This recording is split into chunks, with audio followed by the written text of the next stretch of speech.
Avec un nouvel invité comme chaque jour. Bonjour Nicolas. Bonjour Nathalie, bonjour à Très, toutes, bonjour à tous. très contente de t'accueillir dans cette session de vidéo Good Vibes. Et j'ai toujours l'habitude de repréciser pour les personnes qui nous regardent pour la première fois, l'intention effectivement de ces vidéos, c'est de pouvoir traverser le moment que nous traversons pour l'instant. Pas forcément évident pour tout le monde dans cette période parfois un peu chaotique et puis peut-être pour certains sereine, mais en tout cas de garder le moral et de rester dans les good vibes en proposant à chaque personne que j'interviewe de nous donner des conseils, des pistes, des méthodes en fonction de son niveau d'expertise. Voilà. Alors, je vais te présenter. Alors, d'abord, ton intervention qui consiste à comment déterminer un mindset performant grâce au couple pensée-émotion. Voilà, tout un programme. Alors, je te présente. Tu es ex-basketteur, je vais y arriver, de haut niveau, titulaire d'un doctorat PhD en psychologie du sport, d'un MBA HEC, et tu es mentor de performeurs et expert de deux sujets dont le mindset et le management d'équipe, qui, à mon avis, va nous être très utile aujourd'hui. Alors, tu parles de mindset, Nicolas. Est-ce que tu peux nous dire, à l'heure actuelle, selon toi, en quoi c'est important, ce fameux mindset? Pour moi, c'est la base de tout. En tout temps, en toute situation, quand tout va bien, c'est la base. Et quand on est en période de crise et nous sommes en situation de crise, le mindset, c'est la base. Et d'ailleurs, pour reprendre le terme de crise, un mindset de gagnant, parce que moi, c'est comme ça que j'aime l'appeler, c'est la façon de considérer que le mot crise en chinois, il veut dire deux choses. Il veut dire chaos, mais il veut dire aussi opportunité. Et pour moi, c'est construire dans quelle mesure on le peut et tant qu'on le peut, en quoi tout événement qui se présente à nous peut nous permettre de rebondir favorablement dessus. Le mindset, j'appelle ça le couplage de nos pensées et de nos émotions, c'est ce qui fait que justement, on va arriver à faire face à tout type de challenge. C'est ce qui fait qu'on va s'engager face à des difficultés en ayant une forte certitude et détermination à le faire. C'est ce qui fait qu'il va nous permettre de rebondir après des difficultés, des échecs. Et c'est ce qui va faire nous aussi qu'on va pouvoir être focus et pas tomber dans le piège de la procrastination. Et dans cette période actuelle, pour chacun d'entre nous, c'est un piège potentiel. Et donc, moi je suis un spécialiste, comme tu l'as dit, du mindset et du management. Et Mhm. c'est bien dans cet ordre-là que ça fonctionne pour moi, puisque le mindset, c'est comment je communique avec moi-même à travers ce que je ressens, mes émotions, ce que je me dis et ce que je pense. Et ce qui me permettra par rebond, et c'est là qu'on va vers le management, de mieux communiquer avec les autres et interagir avec les autres. Donc, tu mets l'accent effectivement sur soi-même, comme beaucoup de spécialistes l'ont fait, effectivement. Hein. Je pense qu'on est Ah, beaucoup à partager ça, effectivement, parce que c'est un élément de la responsabilisation qui est vraiment majeur et qui nous permet surtout, quand on est sur soi-même, on sait qu'on a matière à agir, à trouver des leviers, à trouver des façons de faire face.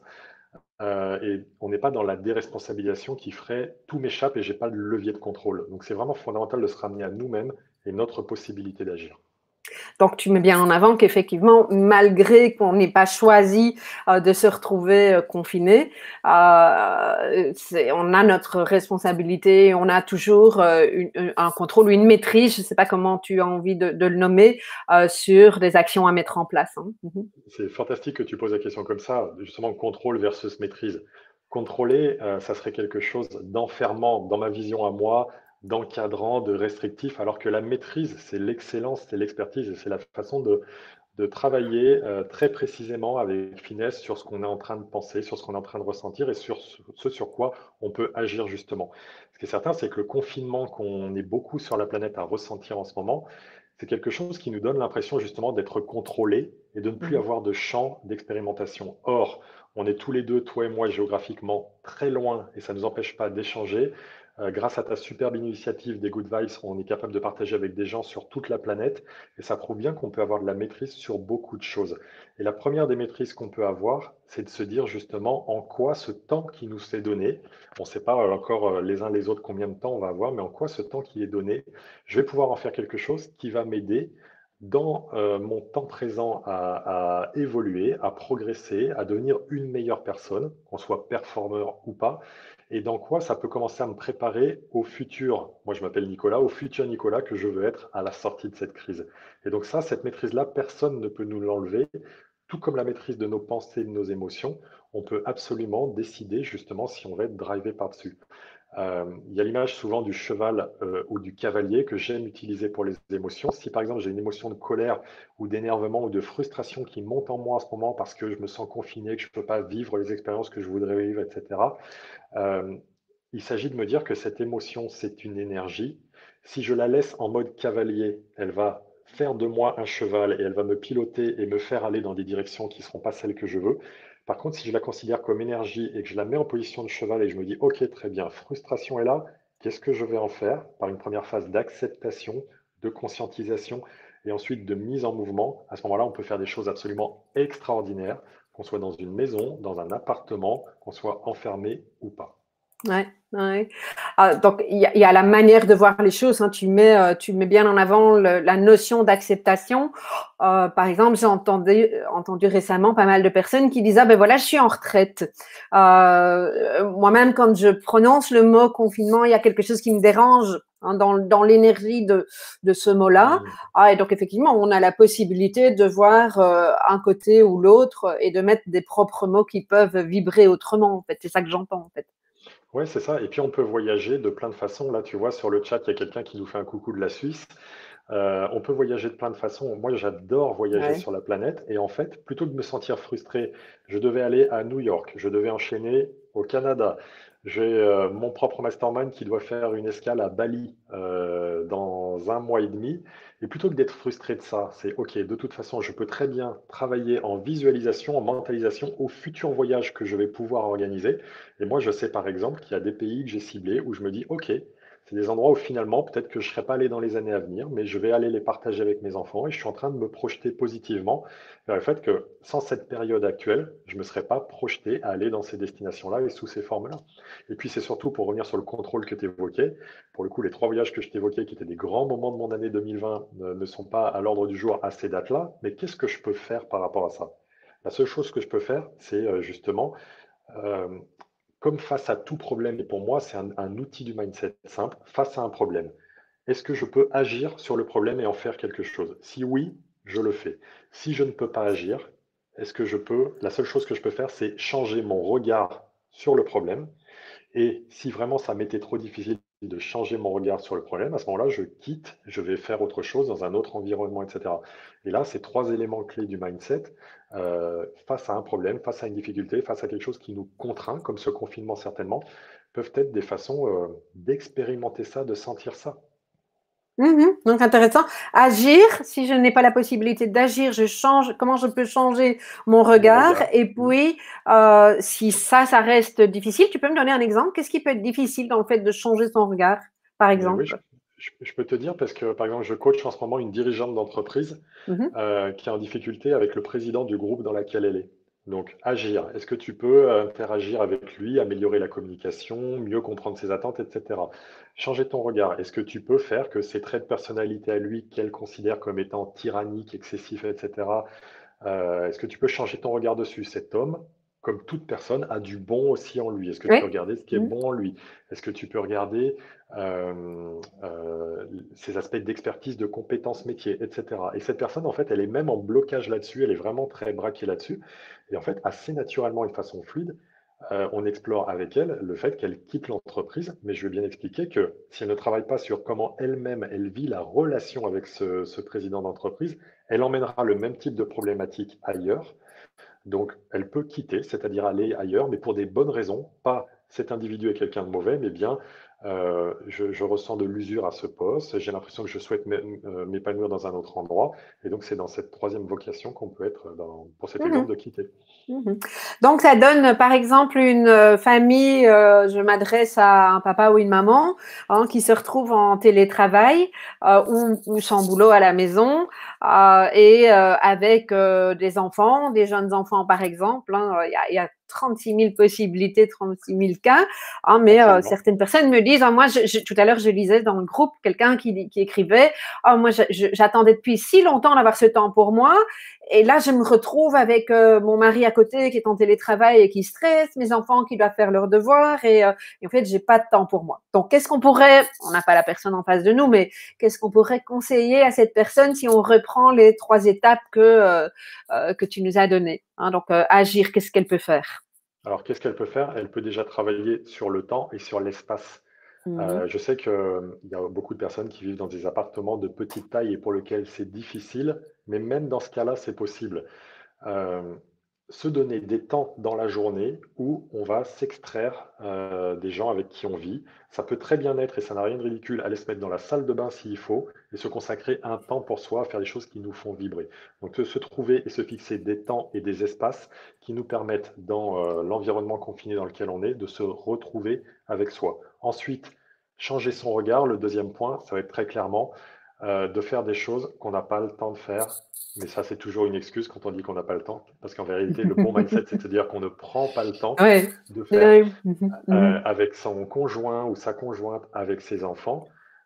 Typiquement, moi, dans ma situation actuelle, car je suis confiné comme toute personne, parce que c'est ce qu'il faut faire, on a repris le sport ensemble tous les 2 jours, alors que je m'étais un petit peu éloigné, alors que c'est mon univers de prédilection de cette pratique-là depuis un bout de temps. On a repris aussi des jeux de société en famille. Mmh. Et en fait, c'est changer notre regard, c'est trouver les petits moments sympas qu'on peut se retrouver en collectif, qu'on ne se donne pas parce que la plupart d'entre nous, on est pris habituellement par la routine, le stress, les courses, le travail, les devoirs des enfants, etc. Donc on peut se recréer des moments comme ça. Et puis pour ce qui est de quitter, là pour le coup, on ne va pas pouvoir quitter le confinement et je n'invite personne à quitter sa famille, que ce soit très clair. Mais c'est simplement, justement, euh, faire des exercices autour de 2 choses qui me semblent fondamentales, la méditation et la respiration. Méditation, parce que quand on médite, on peut se transporter avant tout dans le meilleur des endroits, c'est-à-dire en soi-même, mais aussi à l'extérieur et se visualiser dans d'autres types d'endroits dans lesquels on va envisager d'aller dans le futur ou dans lesquels, dans le passé, on a passé des bons moments, mais aussi la respiration, parce que quitter tout ce qui est oppressant, c'est accorder une valeur fondamentale sur la respiration. Moi, je défends l'idée que la respiration est plus puissante que la méditation, même si je sais que ce virus nous vient de Chine. La médecine chinoise dit que si on effectue 300 respirations conscientes par jour, on Ouais. sera toujours en bonne santé. Et on sera toujours en bonne santé, on sera toujours équilibré, on sera bien. Et établir des respirations conscientes, en fait, c'est juste faire cette chose-là. OK, mais la cohérence cardiaque, c'est ça aussi, hein? Aussi, bah là, j'allais rebondir après. De toute façon, on est connectés, toi et moi, OK. Nathalie, et la Mmh. cohérence cardiaque, où quand on sait qu'on le fait 3 fois par jour, c'est-à-dire 3 fois 5 minutes par jour, on va, au bout d'un mois, être aligné en termes de cohérence cardiaque. Et plus on met en place ces pratiques-là, plus on va arriver à quitter l'état d'oppression qu'on peut ressentir de ce confinement. Et puis, il y a une équation clé que je voudrais partager à ton audience, qui est souffrance égale douleur fois résistance. Souffrance Ouais. égale douleur fois résistance. Et du coup, quand on souffre de quelque chose, c'est souvent parce qu'on veut lutter, résister, etc. Et du coup, ça va accroître encore plus le mal-être qu'on va ressentir. Et là, on rebondit à nouveau sur la question de la résistance. Mmh. Mmh. On, Oui, on a effectivement. quel- J'avais déjà entendu cette notion, souffrance-résistance. Effectivement, c'est interpellant, effectivement. Mmh. Et tu vois, on a quelqu'un là dans le chat qui nous dit y a-t-il d'autres exercices que la respiration pour les personnes qui toussent? Ben là, pour le coup, évidemment, visualisation, méditation, centration sur soi. C'est tout simplement parce que méditer, c'est pas les trucs compliqués. Ça peut être je suis en train de manger et je décide de donner plein de conscience à ce que je suis en train de faire. Je prends une bouchée et je la mange et je la savoure par tous les sens qui sont les miens, comme si c'était la première fois que je mangeais cet aliment-là. Donc quelqu'un qui tousse peut absolument faire ça. Mmh. Et en fait, Mmh. il s'agit vraiment de mettre de la conscience le plus que l'on peut, s'entraîner au sens sportif du terme, à mettre de la conscience sur notre ici et maintenant, et ce sur quoi on a de la maîtrise à tout type de moment. Et donc conscience sur le corps, évidemment. Ouais, conscience sur le corps et conscience sur ce qui va bien dans le corps. Parce OK. que, parce que on peut avoir aussi conscience sur, ah ouais, mais du coup, là, j'ai mal dormi, j'ai mal au dos, je me sens pas bien, et hop, partir dans des choses qui vont être compliquées. Et ça, c'est vrai. Et du coup, sur la conscience, tu vois, par rapport à ton intervention dans l'instant, là, je la bouclerai bien avec des pratiques de gratitude. Mhm. Moi, avant qu'on soit dans le confinement, je le faisais déjà et je le fais toujours. Le matin, lorsque mes yeux s'ouvrent et que je suis encore au lit, je me dis 5 gratitudes qui sont des choses essentielles pour moi. Je vais en partager certaines avec vous, pas toutes. La première, c'est merci, je suis en vie. Et quand on est en train de se dire, oh, je suis confiné, oh, je peux pas aller, moi, à New York ou à tel endroit, au secours, au secours, au secours, remettons les choses à leur place. Merci, je suis en vie, qui nous Mhm. semble évident au quotidien, alors qu'on s'aperçoit bien d'autant plus en ce moment que malheureusement, c'est pas le cas de tout le monde. Non. Ensuite, la deuxième des gratitudes que je me dis, c'est merci, je suis en parfaite santé. Et c'est là, dans ces moments-là, qu'on peut justement redonner de la valeur à ce qui est essentiel et ce qui est la santé. Je partageais avec les membres de mon mastermind que je coordonne sur les enseignements qu'on en tirerait à l'issue. Ils m'ont demandé ce qu'il en était pour moi et ce que je leur ai dit, c'est moi, je vais remettre la valeur santé très haut chez moi, plus haut que je ne l'avais mise. Donc, d'abord, merci, je suis en vie. Ensuite, merci, je suis en parfaite santé. Ensuite, je suis digne d'être aimé et d'être entouré. Je suis Mhm. aimé et entouré, et c'est pas le cas de tout le monde. J'ai la chance d'avoir une femme. Il y a des gens qui voudraient être en couple et qui n'y sont pas. J'ai la chance d'avoir des enfants. Je coach une dirigeante d'entreprise qui a 42 ans, qui veut des enfants, qui n'en a pas. Je mesure la chance que j'ai. Et puis voilà, deux autres gratitudes que je ne partagerai pas avec vous. Mais si on se sent oppressé, confiné, c'est remettre, je ne sais pas si de ton côté de l'Atlantique ça se dit, mais l'expression remettre l'église au cœur du village, c'est-à-dire revenir à l'essentiel, à savoir ce pourquoi on a de la gratitude dans la vie et on a beaucoup de bonnes raisons d'en avoir. Parce qu'en Mhm. fait, on ne peut pas avoir deux pensées dans le même instant. Et si je pense gratitude à certains moments, ou si je pense pleine conscience sur quelque chose, pendant ce temps-là, je peux pas penser, je suis pas bien, ça m'énerve, je me sens pas à l'aise, je me sens confiné, etc. Mhm. Mhm. Donc, c'est mettre son focus ailleurs, en fait, Ouais, exactement. dans, Et le dans, mettre, dans le positif. ouais, c'est ça, ailleurs, et je vais plus loin, et sur l'essentiel d'ailleurs, tant qu'à faire. Mhm. Oui, oui. Donc, oui, le mot positif est probablement pas l'idéal, mais sur l'essentiel, c'est vraiment ça. Ok. Il est- L'essentiel qui peut varier d'une personne à l'autre. Absolument, absolument. Parce que l'essentiel, pour certaines personnes, ça va être la famille, d'être accompagné. L'essentiel aussi, ne l'oublions pas, je pense que les gens qui nous regardent ont un toit sur la tête. Mhm. L'essentiel, c'est qu'on a de quoi manger. Enfin, on peut trouver plein d'essentiels, mais l'idée, c'est de trouver notre essentiel Tout à fait. qui nous parle et qui nous apaise. Mhm. Mhm. Mhm. Merci. Donc, l'exercice que tu viens de nous partager au niveau de la gratitude, tu commences ta journée avec ça? Tous les matins depuis Ok. un sacré moment, quand je suis encore au lit. Quand je suis encore au lit, ça prend pas forcément très longtemps, hein, ça peut Non? prendre 2 minutes, mais je commence systématiquement par ça. Et ce que je veux proposer, que je fais également et qui est encore plus utile là en termes de confinement, c'est cette fois-ci au moment du coucher, parce que moi je suis très adepte des rituels. Je viens du sport de haut niveau, donc on aime bien avoir les choses bien cadrées et on sait que ça fonctionne d'ailleurs. Ouais. C'est les exercices de qu'est-ce qui a été magnifique dans cette journée qui vient de se parler? Quels ont été mes bons moments, mes kiffs? Quelles ont été les choses chouettes de la journée? Parce qu'en fait, du coup, si je m'endors en ayant ça à l'esprit, l'endormissement sera plus facile et mon sommeil sera de meilleure qualité. Les gens qui doivent subir des anesthésies générales lorsqu'ils sont à l'hôpital, le personnel hospitalier est très vigilant à ce qu'ils aient des pensées les plus apaisées et positives au moment d'être anesthésiés. Et donc, chaque fin de journée, c'est de se poser ces questions-là et encore une fois, de revenir ça peut être juste, il a fait très beau et j'ai fait une sieste au soleil Mm. d'1 heure et j'ai pris un peu le soleil, si tu vois ce que je veux dire. Je me demande de qui tu parles. Oui, tout à fait. Et Oui. ça peut être juste un éclat de rire partagé avec ma fille, des Mm. choses aussi Mm. simples que ça, s'endormir le soir avec ça. Mhm. Parce que le Mhm. mindset, c'est ça. Souvent, on ne sait pas trop ce qu'on met derrière et on pense que c'est un truc un peu bourrin, un peu punchy ou autre. Mais moi, c'est vraiment tout un état d'esprit, comment je mets de la maîtrise sur mes pensées, mes émotions et comment j'essaye de me ramener à moi, ce que je peux faire en toute situation. Mhm. Mhm. Donc, c'est beaucoup de Wow. sagesse en fait. Mhm. Beaucoup de Mhm. sagesse. Mhm. Mhm. Merci, merci beaucoup. Euh, alors, j'avais envie de te poser une question par rapport au leadership et au groupe aussi, hein. Tu as une grande expérience des équipes, Oui. euh, du travailler ensemble, du leadership.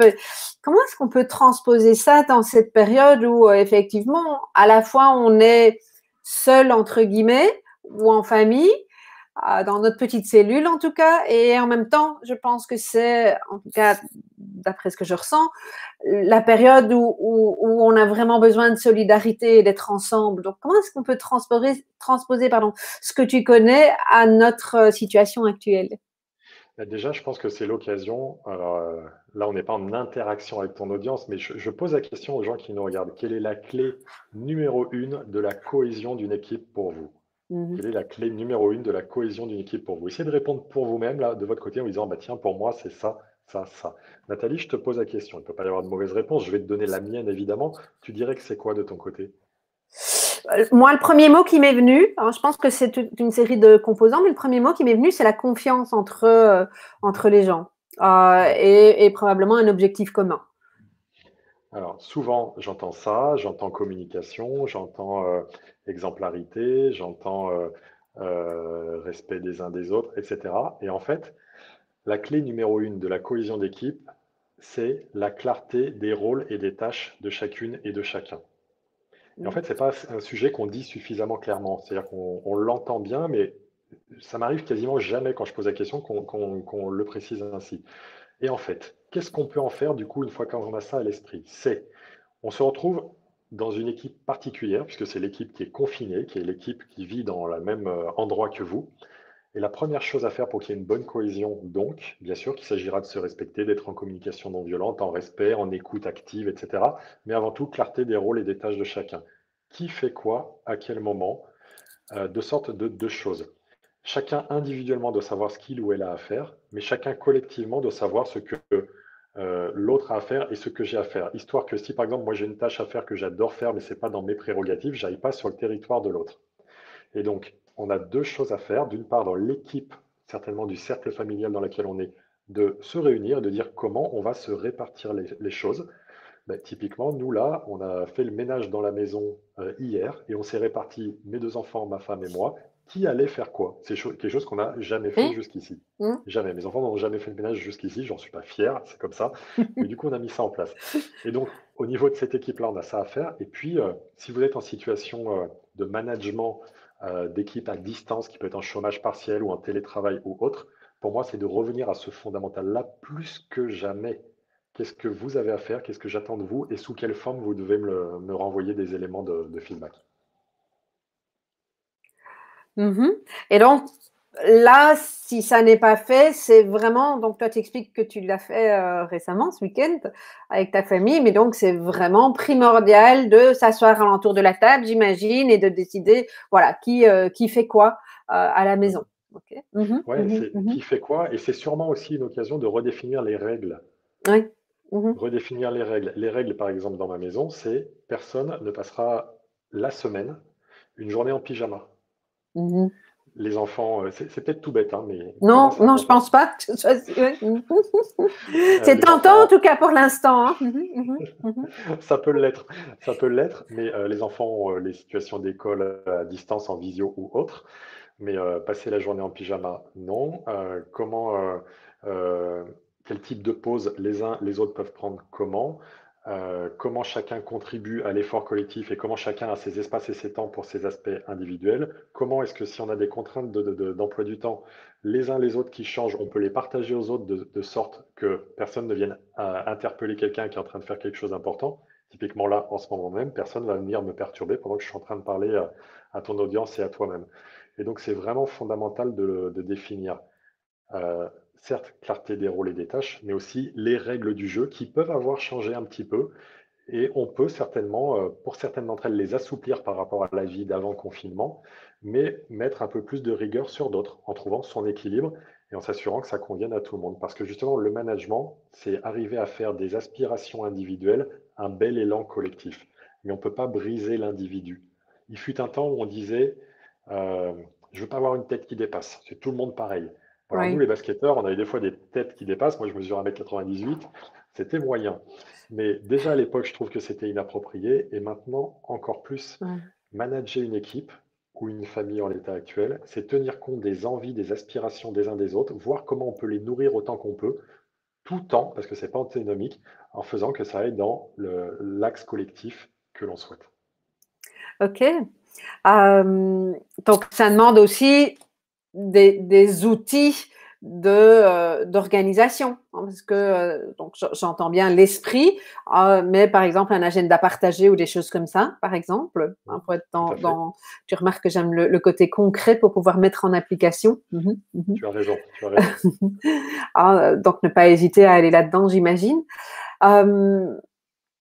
Je pense également à la collectivité. Comment est-ce que aujourd'hui on peut aller plus loin, on peut interférer avec alors on a les moyens évidemment tels que ceux qu'on utilise maintenant. On a WhatsApp, on a Zoom, etc. Mais qu'est-ce qu'on peut prendre comme rôle? Parce que j'entends aussi, les gens commencent plus ou moins ou sont en train de trouver leur marque par rapport à ce que tu viens de dire au niveau de la cellule familiale.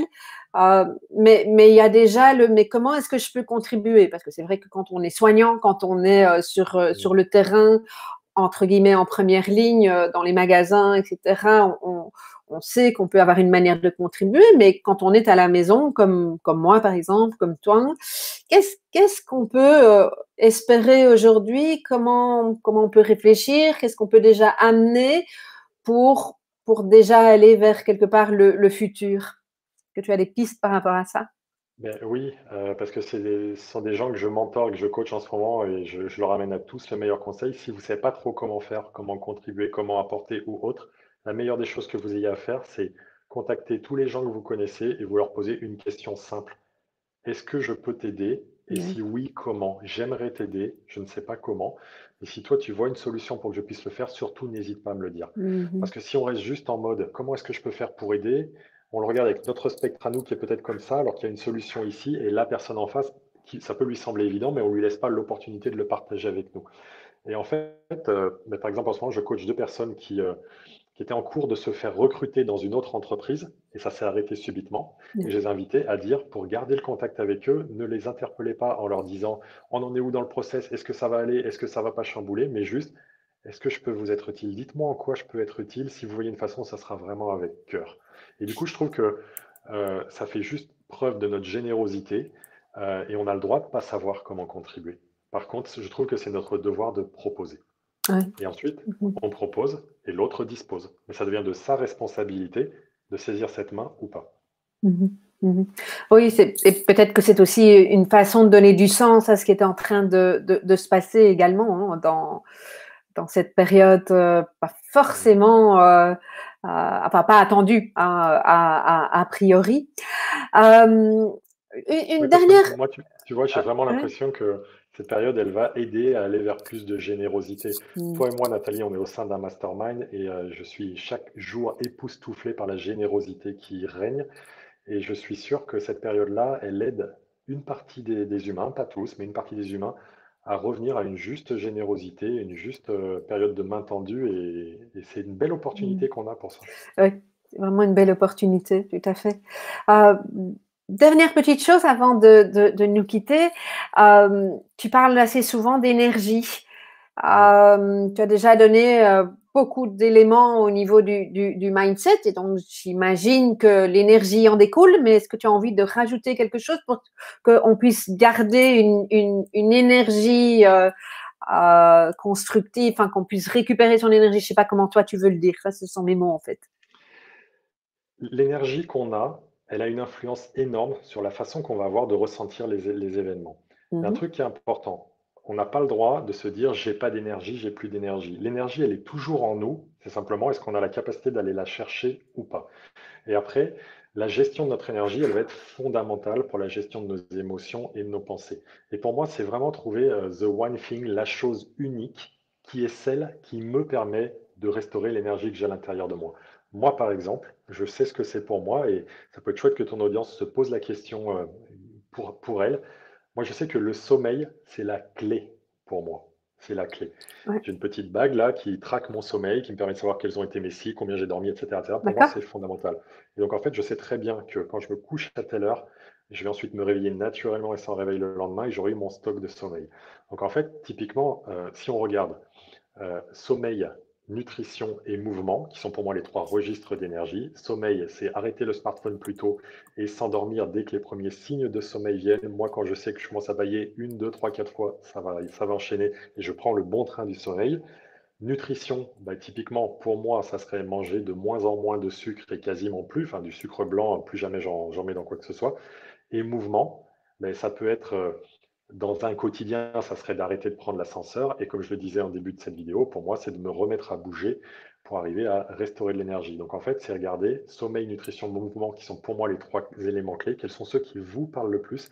Quels sont les plus indispensables pour vous? Où vous savez que quand vous faites ça, ça rebooste votre énergie parce que Ça remonte. derrière, par rebond, vous vivrez bien mieux ce qui se joue. Et pour terminer, je pense qu'on est vraiment dans une période idéale pour pouvoir s'observer et observer comment cette énergie peut effectivement monter le sommeil. Hein. On peut choisir d'aller dormir à des heures différentes et vraiment pouvoir le constater. Oui, complètement. Super. Un énorme merci pour ton temps et tes super conseils. Et je te dis à très bientôt, Nicolas. Merci pour ton invitation. Que tout se passe bien pour tout le monde. Soyez en santé, soyez en sécurité. Merci beaucoup. Bonne journée. Au revoir. Au revoir.